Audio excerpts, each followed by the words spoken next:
We reviewed the Nikon V1 just recently and it's about as fun as a washing machine. It takes decent photos, but you can get an APS-C censored Sony NEX-C3 for less. Yeah, I don't quite get the Nikon 1 series. I mean, it looks and feels like a Samsung camera, and the sensor is smaller than a Micro Four Thirds camera. But our friend Graham, the adrenaline junkie, he loves this for the high FPS, the burst rate, 60 FPS in still shooting, and up to 1200 FPS in movie mode. So I thought, I want to have a piece of that action. So today, we're going to do a bit of that. The explosive continuous shooting and high-speed video might be the best thing about this camera. Certainly, there are plenty of people interested to know what it's like. So, we decide to create some explosive action to create a test. Whoa! I love it. 10 frames a second. And to help us out with this shoot, we've got a model. It's Barry. But of course, he's not going to take his top off and show us his man memories. We're going to do something else with him. Barry, our stuntman, is always keen to try new things, and he's kindly let us use him for this test. Barry has decided to lend his face for this shoot, not because of his rugged, handsome, manly looks, but for another reason. It's quite amazing with 60 frames per second in still mode. It's basically like a movie. So let's try and capture some action with some photos. All right, you're going to catch this in your mouth. Okay, you ready? 3, 2.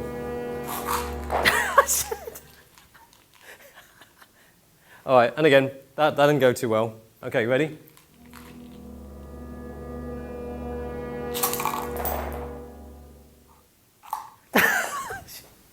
It shoots this in electronic shutter mode. The electronic sound doesn't come close to conveying the sheer audacity of shooting 60 FPS stills. It is crazy, and all at full res with the AF locked. But the fun really does end when you have to sift through all those photos on your card. Well, that was a bit of a waste of Skittles. I completely missed it there. So why don't we try the movie mode? You can do 30 frames per second, 60 frames per second, but let's try 400 frames per second. Imagine the amount of fun you can have with 400 frames per second. All right, here we go. Okay, there we are, recording. Bam! That felt good, can I do it again? The resolution in 400 FPS mode is 640 by 240. The resolution is laughable, but the stuff you record from it part makes up for it. The quality isn't incredible, but that's what you have to live with. Alright, that didn't work out so well. We need some faster action. Faster, harder. So, I'm going to slap you, is that alright? Go on then. Okay, just a light one. Okay, here we go. Wake up, Nikon. Here we go.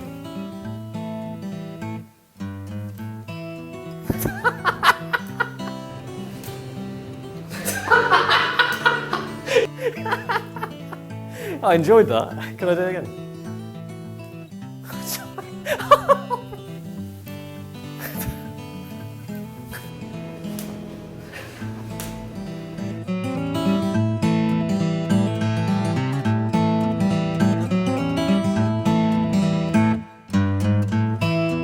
So the video quality at 400 FPS is kind of questionable. The resolution is really quite low, but it really does capture the moment really nicely. Let's try some more moments.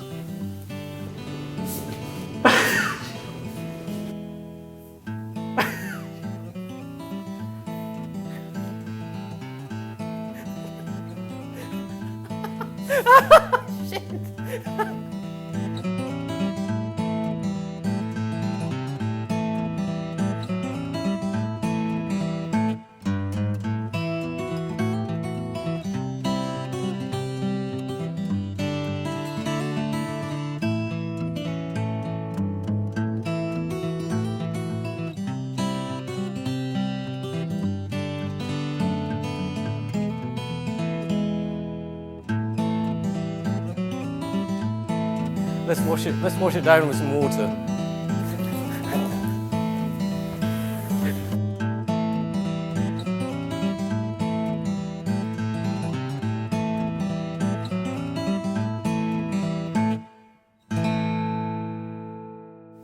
But the Nikon V1, the J1, also has 1200 frames per second, but at an even more reduced resolution.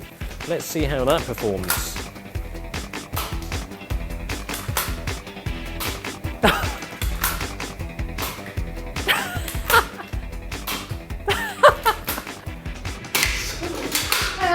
It lets you shoot just a few seconds worth, yet when you play it back at 30 FPS, it's minutes worth. Resolution is halved when you up it to 1200 FPS, and note that there aren't any frame rates in between that. As you'd expect, the video quality is quite bad. It looks like the video from a cheap mobile phone when the screen has had a biscuit smashed onto the screen.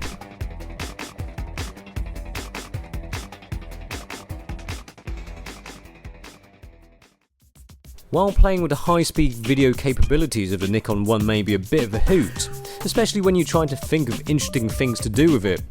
It is kinda cool, but I still don't think it has really made the Nikon One any more than quirky.